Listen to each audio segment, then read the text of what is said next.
Welcome to another episode of DD on the Spot. As always, I'm your host, Ryan Johnson, and today we have Chris Johnson from the band Writhe. Chris, how you doing? Hey, pretty good. How's it going, man? Yeah, I finally got that name right. We were right before the show started. I kept asking how to pronounce your band because the T is silent, or one of the letters is silent. So we had a little bit of difficulty there, but I think I nailed it on the first try. How'd I do? Pretty good, yeah. Okay, Right. pretty good. Okay, good. Because I was going to say, I don't want to mispronounce the band's name in the very beginning because that would just be way too embarrassing for me. So, Chris, how about you give us a little bit of a backstory, like how you got into music and what your influences are and what your band currently is up to now? Sure. Well, I guess to start, I would say my personal influences probably stem from my grandfather. He was a really talented musician. And so I started playing music at a young age and like getting into music. And then probably around like age 12 or so, I started playing guitar, and that's when things really took off. It's been my life passion ever since, like just playing guitar is my main thing. So I would say, like, as far as Writhe's influences go, we're definitely, like pretty on the breakdowny side with like what everyone's calling deathcore, and then we try to like mix it up with a little bit of death metal as well. So we have like the really fast blast beats and all of that kind of stuff. So I don't know. I mean, band wise, I would say probably like Oceano, Aborted, Fit for an Autopsy, those kind of bands. I don't get how they come up with those names. Those are just some great names. When you really think about it, you're like, yeah, I just don't get it. I mean, you'd think that all these names are taken up eventually because there's been so many bands, but then people are still coming up with these great names. I don't understand it. But is there any reason behind your band name? Is there a story behind it, or did someone just kind of just think of it and say, hey, let's call ourselves this? Yeah, honestly, it was more just like we knew we were starting a band and had to come up with a band name, obviously, and it was kind of like we pulled that one out of the hat per se, and everyone liked that one, so yeah, just went with it. So going back to like when you first started, what made you want to be a guitar player as opposed to any other instrument? Was there like a specific guy that played guitar or a specific artist that influenced you, or did you just want to just play a guitar just because you just liked it? I mean, I'm trying to think. I know when I was younger, like maybe sixth grade or something, these eighth graders, when like, I don't know if your middle school had like grade 6 through 8, but yep. Mine was grade 6 through 8, and these eighth graders, they were like pretty cool, played this Lamb of God cover for a talent show, and I just thought it was like the coolest thing that this guy was playing like really fast, heavy guitar. And that's kind of, so I guess like Lamb of God inspired me to start playing guitar, and also just those kids from my middle school talent show. Yeah. You are the second person on the podcast so far that has had a middle school talent show be one of their main inspirations to be a part of. The first one was a guy who drummed when he was younger, and then a kid started to drum a little bit, and the guy thought that the kid sucked at drumming, so then he volunteered to be in the talent show the next year just to make the other kid look bad. So, kind of like going back to what we were talking about before, was there ever like any like influences from just like one song, or was there like ever like one moment where you listened to a song and you're like, oh my God, I need to definitely get into music? Did you ever have that growing up? Honestly, yes, a little bit. I used to watch, there was an MTV late night show called, I think it was like Headbangers Ball. Oh, yeah, I remember that, yeah. Yeah, dude. Yeah. And I saw, I think it was Trivium. Trivium had like this really cool music video. What was the song? It was called like A Gunshot to the Head of Trepidation, I think. And that song, like the guitar solos are really crazy, and like that song really like got me into metal and got me into like wanting to play metal guitar.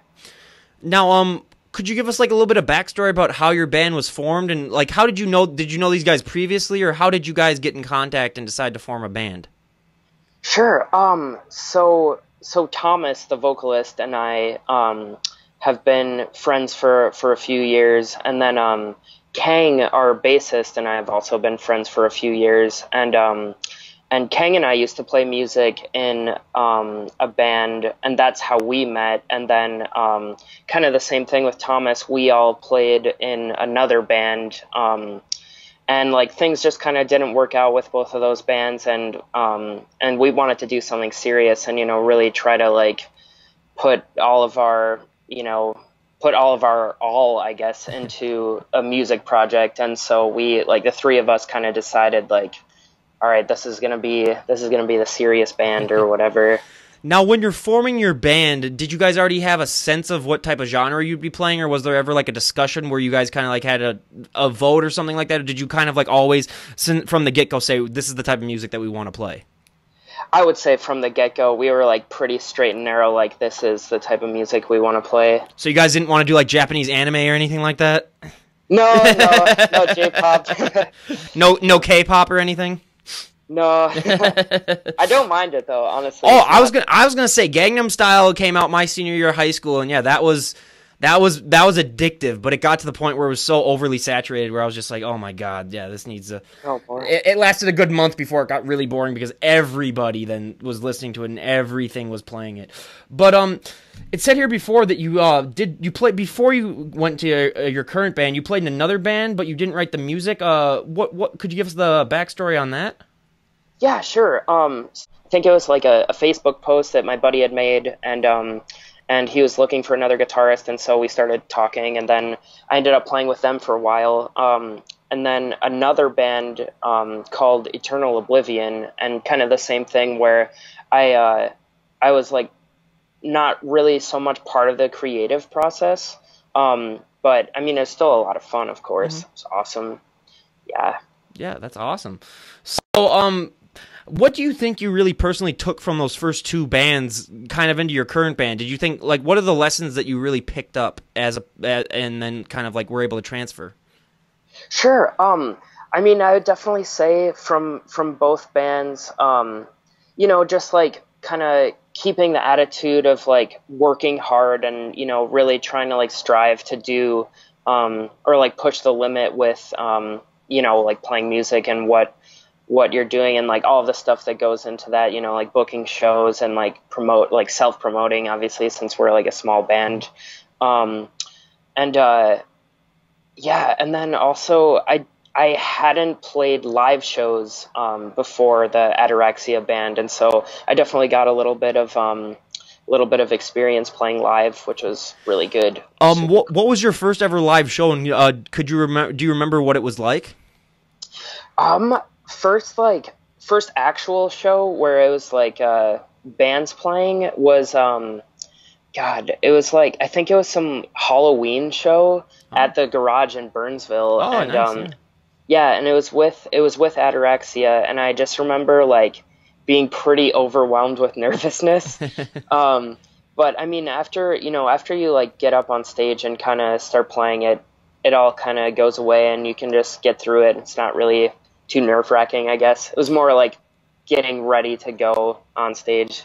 Now, we usually discuss this a little bit later in the podcast, but we'll start now since we're kind of at the topic. But performing live, I mean, every podcast I've done so far, we've talked to the musicians about kind of that high that musicians get from performing to people, just kind of the energy that you feed off of and how it kind of just helps motivate you, and it kind of makes like all the hard work that you've put in when it comes to writing songs, practicing them a million times, and then it's just a big payoff. Could you kind of describe what that feeling is like for you personally? Sure. I'm trying to think. I mean, it's definitely a rush. Like there's a lot going on, like I feel like for me when I'm playing, and I'm guessing other people feel this too, but I just kind of like zone into like, what like notes I'm playing and everything. And then like every now and then, like during a song, I'll look out and like see people, try to see if they're like into it or if people are moving around, like headbanging, all of that kind of stuff, just to kind of get a feel for like what's going on with the crowd. And yeah, I mean, it's a really gratifying feeling to be able to do that, to like work with your friends, or if you're like in a professional relationship with other musicians, just working with other people and kind of coming together and playing your music, for an audience. Yeah. So it says here also that you write all the melodies for the band now. How much more does that help you kind of get that high and rush when you're performing in front of people, knowing that like part of what you did writing the melodies, which is basically half the song, is really what's affecting the crowd? Because I mean, the artists that I've talked to have always talked about how it's kind of like a baby, like when they write the lyrics or when they cultivate like the song, how it's kind of like their baby because like they come up with it, it comes out of their mind. But for you specifically, as the guy who writes the melody, like when people are really like going crazy off of the nice beat that you have going, or off of the nice like tune that you got, how much better does that feel to you personally, knowing that you came up with that? Oh, it feels pretty gratifying. Like it's a really I don't know, kind of like not even like heartwarming. Well, it is heartwarming, but like just kind of a wholesome feeling, you know, like that people are actually enjoying what you're playing and like, you know, what came from your mind, you know, like, or your creative process, you know, like it's fucking crazy. Yeah. It's pretty cool. Absolutely. So do you as a band have any like pre-show traditions that you guys do? Like I've had other bands that like they all drink like a gallon of water before they go on because they're wearing masks, so they sweat a ton. But do you guys have any traditions like that you guys, are you like superstitious in the fact that like you guys have to do something before you go on? Not really. I feel like main thing, Kang, our bassist, will like have a couple shots or something and like stuff like that. Nothing too crazy. Or like I think Kang and Jesus took like pre-workout last time. But I mean, just to get extra amped. But other than that, nothing too wild. Did they take it raw? I don't think so. That would have been impressive if they just would have taken just the powder. Hell yeah. Yeah, man. I tried that once. Children listening out to this podcast, do not take pre-workout without water or milk or whatever you use. It will be the death of you almost. Like I was about to throw up. It was horrible. So moving on from eating taking pre-workout dry without water, when you guys are performing, do you guys have a lot of mosh pits usually, or has there been any fights that have broken out when you guys have been playing? No fights, definitely, yeah. but we've had like a couple mosh pits. We've only played 2 shows. But for the 2 that we have played, like people definitely have moshed around quite a bit. I know the last one we played at Lee's Liquor Lounge, and that's kind of like a more intimate venue. Yeah. And so I feel like everyone kind of bundled together, made it really easy for like a mosh pit to ensue, you know? That's awesome. Have you ever had the urge to do a stage dive? No, that's not really my thing. I don't know. Like I just got a new guitar about probably like 4 months ago. And so just the thought of like jumping into a crowd with my new guitar, it's like I couldn't do it, you know. So are you one of those guys that like once you like if you become famous and then once you get the means to get a really really wealthy, would you be one of those guys that would smash his guitar after every show? Nah, no. I'm not about that. I know. No, I was gonna say. I never did get that. It's such a waste of money, especially for some of the Who doing that all the time. It's like those were expensive guitars, and it's like you're just waste. I mean, I guess it gets the crowd going, but it's like, come on, man. That road crew must have been pissed as hell at them having to clean up every night. Dude, definitely. Or like, yeah, I don't know. This doesn't do it for me personally. Yeah. So, what would you say? Have people kind of told you that you kind of like have a defining sound, and if they have, could you what have they really kind of like, have they compared you to a band, or do they say that you guys have your own sound? We've gotten a little bit of both. We just released a 6-song EP a couple weeks ago, and so far the feedback from that has been not. I mean, we're like a death metal band, so it's hard to present a like brand new, never before heard sound, but a lot of people say that we have like, you know, our own unique flavor to death metal, and what else I'm trying to think. We've also been told that we have like a pretty similar sound to Old School Fit for an Autopsy, which is like a little more visceral. They had a vocalist change a few years ago, and I feel like the albums after that were a little less aggressive, I guess. So, and we're definitely going for like a very like aggressive and kind of like evil sounding sound. So Okay, now I gotta ask this. I've asked this to one other band that I've had on here, and they were another like hardcore metal band. But being that, and kind of usually the lyrics that are associated with that genre are kind of like dark and like evil and twisted. Does that ever, how do you kind of deal with that, like not getting into your head like too much? Like if you have like depressive kind of like dark lyrics, how do you not let that affect your mental, like your mood, like when you're practicing or when you're performing? Are there like certain techniques that you could use in order to like not just be caught up in that mood because you're singing about it and you're kind of expressing it? Sure. I mean, I feel like you know, I don't write the lyrics, but Thomas has told me, you know, we've had talks about this many times, and for him it's kind of one, it's an outlet like to cathartic for him, release. basically.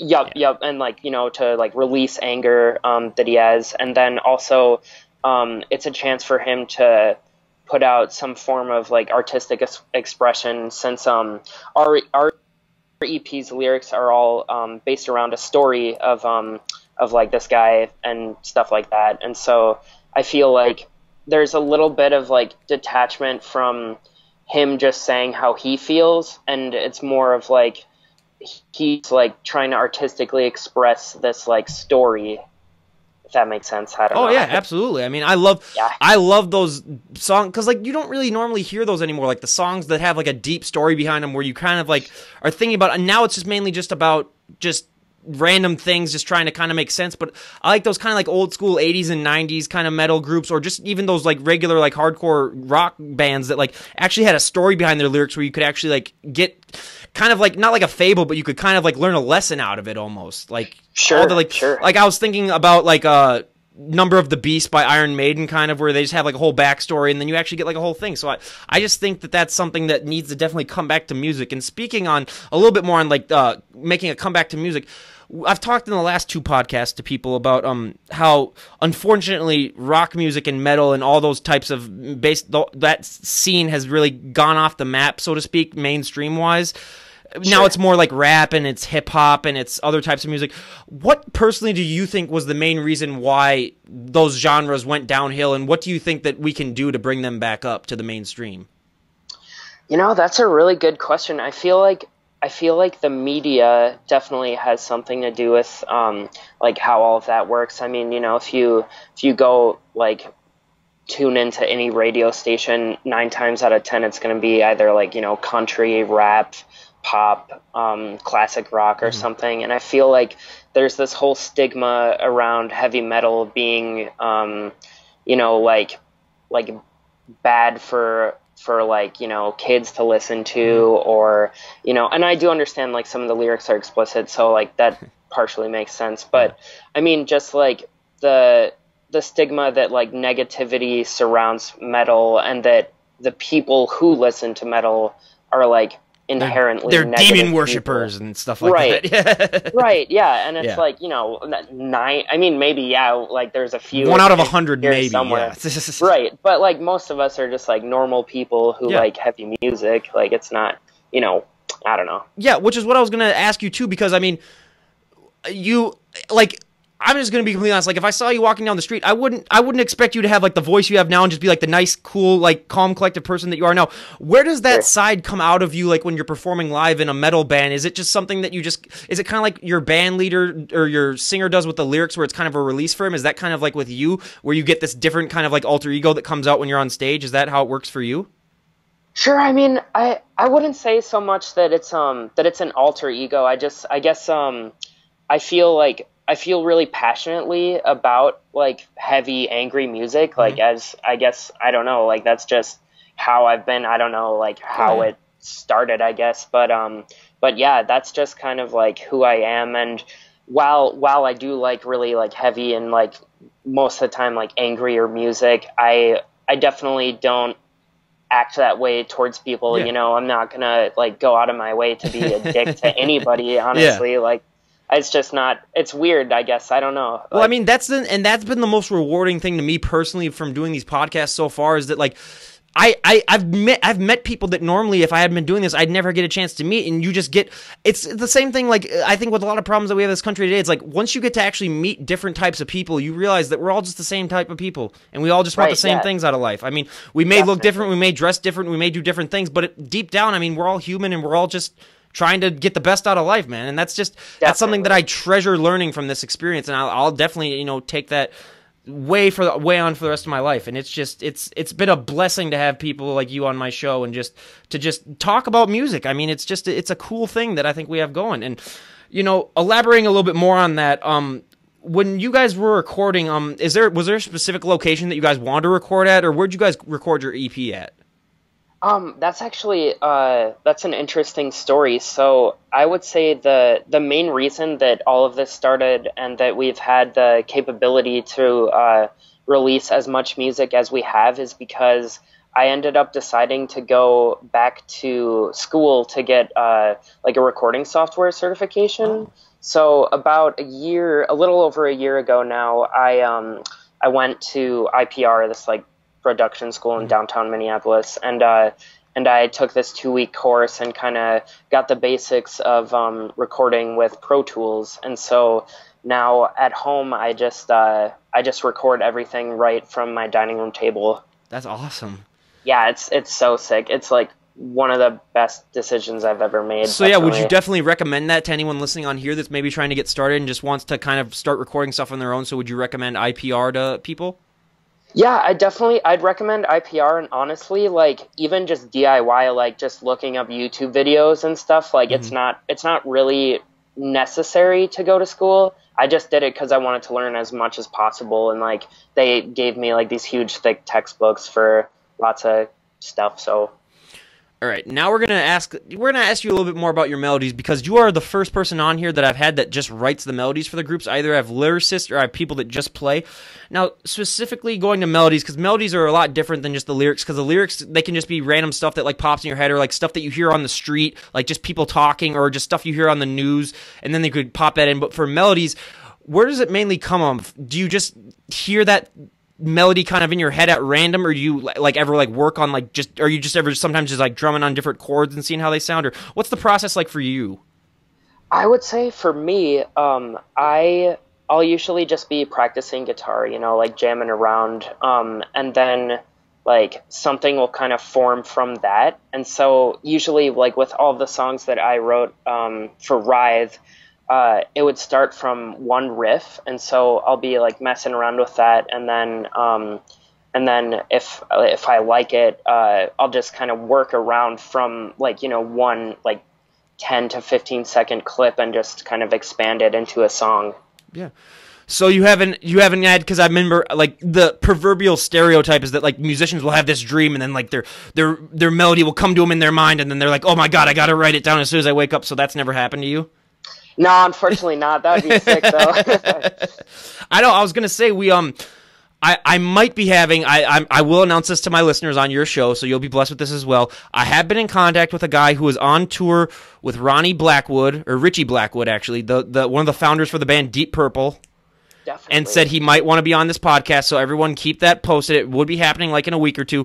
But I just wanted to say that out there too, because we were talking about melodies and coming up with it in your sleep, and obviously he was behind the Smoke on the Water melody. Mm-hmm. So that would be like one of the obvious questions I'd say is like, oh, how'd you come up with that melody? So I'll definitely have to come up with a lot of questions for him, but I'll give just for our podcast listeners, that's a little shout out. So I will definitely keep that linked in the Facebook page when he will be on. But now going back to Chris, sorry for that little interruption, but it is Richie Blackwood, so I had to make a little 30-second promo. Awesome, but so melody wise, does the band have any influence at all when it comes to melodies? I know that you say that you come up with all of them, but like if a band member said to you like, "Oh, this melody isn't really working too well. Could you come up with something different?" Would you be willing to do that, or is it mainly just your way where you just say, "This is the melody that we're going to use, and then let's just see how it works"? Oh, definitely not like that. Like if anyone has any like opinion or whatever, like obviously, like, I'll work with that. Like, I'm not like gonna be like, oh no, like I like it this way, like this That is how it is, or some bullshit. that's a great sign, because I had one guest out of the 12 that I've recorded previous to this, and people can go back and listen if they want to find out who the guest was, who said that he just writes all the lyrics and then it doesn't matter if anyone else objects or anything. And I said, well, your band's probably not going to last very long if you guys are getting into arguments every time. And I think, getting along is so much important to bands. I mean, unless you're like the Rolling Stones and Mick Jagger and Keith David, who don't like each other, or Keith Richards don't like each other, but they just work it out, be professional. But how important is that to you guys, especially as a band, that you guys are just always like friends and you always are on good terms? Because I know that can always interfere with you musically wise and performing wise. Dude, I mean, honestly, I would say that's probably like all of our number one thing. Like, we're like friends, that's the reason we started this, like that's the reason why we all work together so well, is because we're all just like really good friends. And I feel like if it ever got to a point for whatever reason where like that had to be sacrificed, or like it wasn't working out as us all being friends, I feel like it wouldn't be worth it. Like, we just, we're all best friends. Like, we're awesome friends, and I don't know, it wouldn't be good if it wasn't like that, in my opinion. Yeah, absolutely. So do you guys have any are you guys planning a tour, or have you guys been on a tour, or how's that coming about?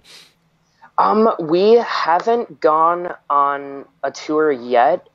We've definitely gotten a few offers for like shows in other states and like other cities in Minnesota too. But as of now, we just don't have the like transport capacity to like, get from point A to point A to be able to do that. Basically a bus, basically. I mean, with all the band equipment that you have. I mean, we've been talking about tours all the time on this, and just people just don't realize, because obviously tours, everyone thinks, oh, it's just one big huge party and you get drunk all the time, it's everything. But no, it's bus rides, and unless you're a very successful band, you lose money when you go on tour, because you're paying for a lot of the stuff you do. You do everything. But have you guys do you guys sell merch? Do you guys have any merch available?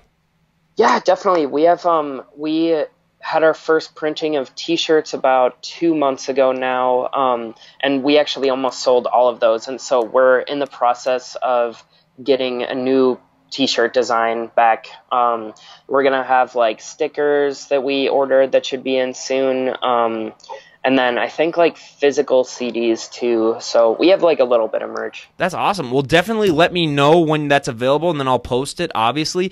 But going back to, you were kind of talking about a little bit before that you kind of handled the marketing aspect of the band, kind of like getting your brand out there. What would you say is the key? Like, if one person were to come up to you and ask you, what is one thing that I need to do in order to help get my band more popularity, what would you say is the one key that needs to be done? Dude, honestly, like, that's a super, super easy answer. Just like professionalism. Like, you want to have, like, if you're going to have any artwork for your band, like, you want it done by someone who's like really professional with what they do.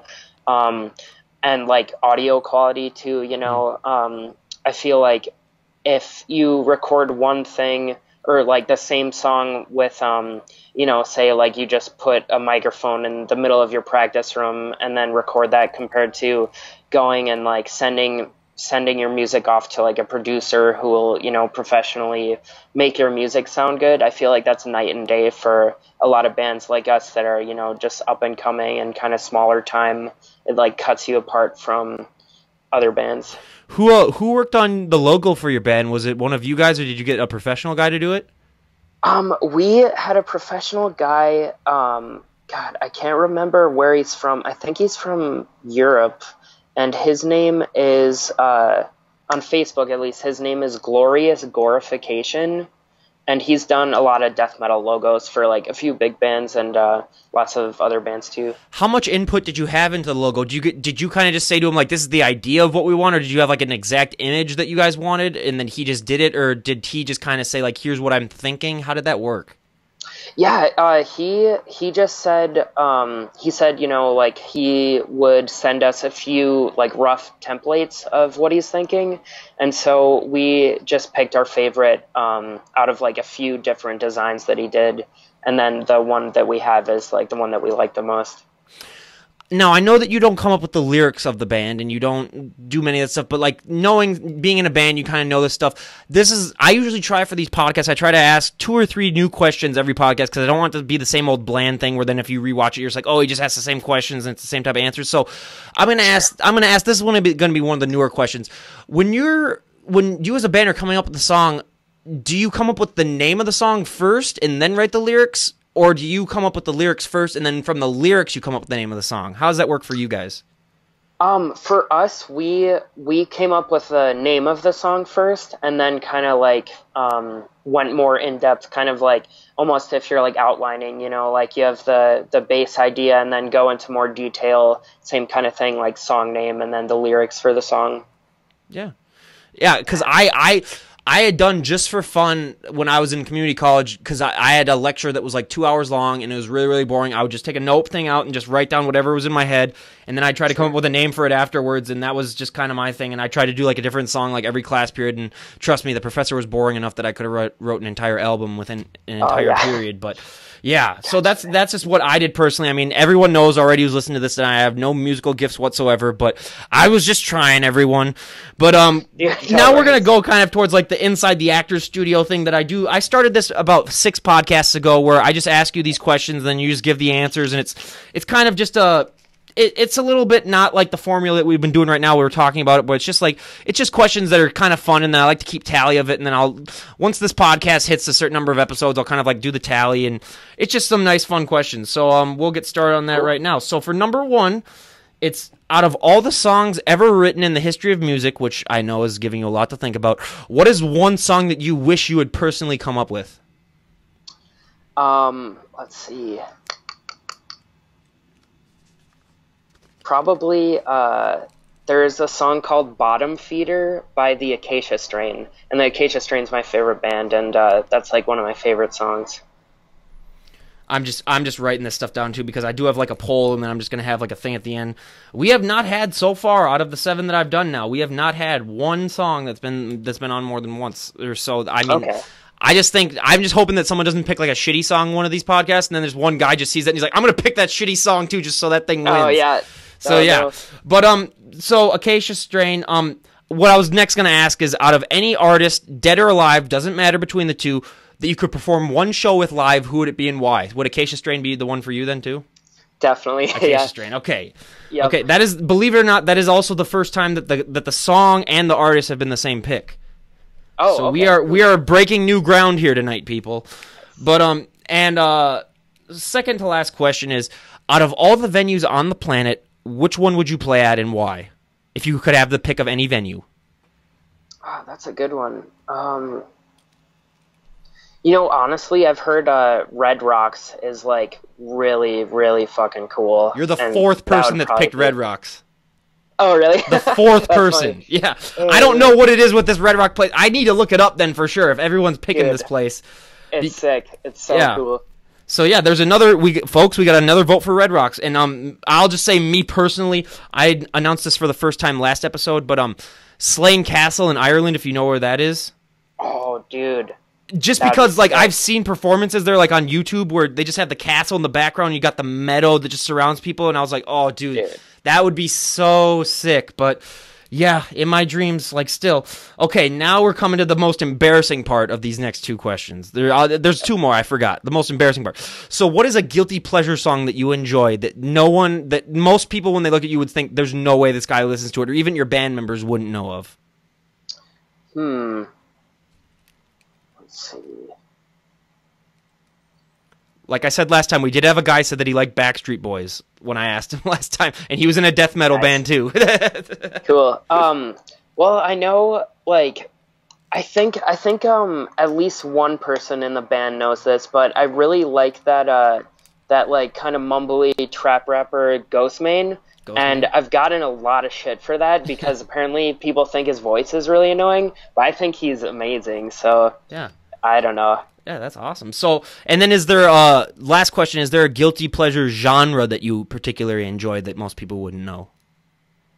I actually do really like J-pop and K-pop. We were just talking about that. Yeah, it works. I mean, people can criticize it all they want, but that is, it's bred to be popular. That's why they call it K-pop. Like, it's meant to be catchy and it's meant to have a groove and just really get to you. But I was upset when the dude that wrote Gangnam Style came up with that song like 3 months later, and it was the same exact song basically. Sure. Same exact. I was like, dude, come on. I was like, just live off that popularity. That video's got what, like 4 billion views or something like that, the Gangnam Style. I was like, if that happened to me, I would just retire and live off the royalties then for that song just for the rest of my life then. Dude. I'd be like, dude, Definitely. I'm done as an artist, buy my own mansion and just live, screw the world, no one talks to me ever again. I'm just going to live, I'm going to get a supermodel wife, and then I'm just going to live in my own private resort for the rest of my life. Yeah. Yep, that would be me. So, what is, do you guys have any, future performances that, you would like to announce? Yeah, we're actually we're playing a show at the Caboose this coming Saturday, and that's it's a death metal tour. I think it's a U.S. tour, or it might be Canada and U.S. But the headliner is this band called Rivers of Nile, and they're a really, really good death metal band. And then there's another band like Alter Beast, this band called Inferi. And then we're also opening with our friends Etheric and Motion Mosaic. So that's awesome. We're really stoked on that. I would be there this Saturday because I love to support the bands that are on my podcast. But I have my 5-year high school reunion that night. And it's the day before. It's the day before my birthday too, so everyone knows they're gonna see Ryan there being the drunky drunk at the 5-year high school reunion. But otherwise, dude, you definitely let me know when you guys have future concerts, because I'd love to go and see you guys perform. I mean, I love supporting the guys that I have on there and just helping them get their name out. I mean, that's what this is all about when it comes deep down to it. But yeah, if it wasn't for my 5-year high school reunion, dude, I would be there in a heartbeat. But where can people find your guys' music? Do you guys have it on iTunes, Spotify? Where could they get a hold of it? Honestly, anywhere. We went through a lot of tedious planning to make sure that our EP's up like on every like streaming platform and any store like Google Play, iTunes. What are the other ones, like Amazon? It's on Spotify. And then we have a Bandcamp as well that you can buy it directly from. Oh, yeah. I'll definitely leave a link to all those things below, or I'll definitely put down just a reminder that they're on Facebook and Spotify. You can find their Facebook page, Spotify, iTunes. But one of the last questions that we're going to have here is that one of the main themes of this podcast, and one of the reasons why I started it too, is because, you know, we're younger guys. I mean, I can tell. We're in the younger age-ish. And we're still kind of like trying to find ourselves in this world, and kind of the big theme about this is kind of like the perseverance, because everyone knows that when you're young, unless you're born into a rich $1 million family, you're going to struggle. And especially musicians are one of those professions where you're guaranteed to struggle for maybe the first at least few months, even years of your career. So how much of a big of a role would you say that perseverance plays when it comes to you and your musical career?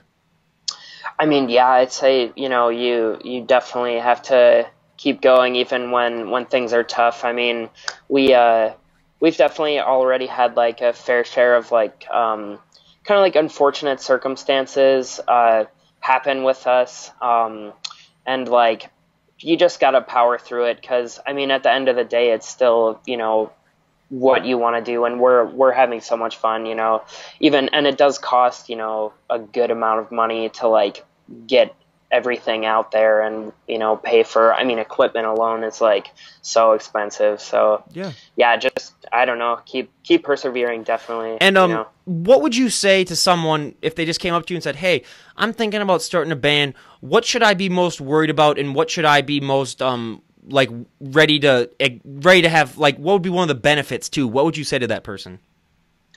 I would say, you know, definitely make sure that, you know, who you form a band with is going to be a good fit. You know, make sure if they're like friends of yours that you talk to them, or if they're, you know, people that you meet, you know, make sure that they're going to work with what you believe in, you know, and like that kind of stuff.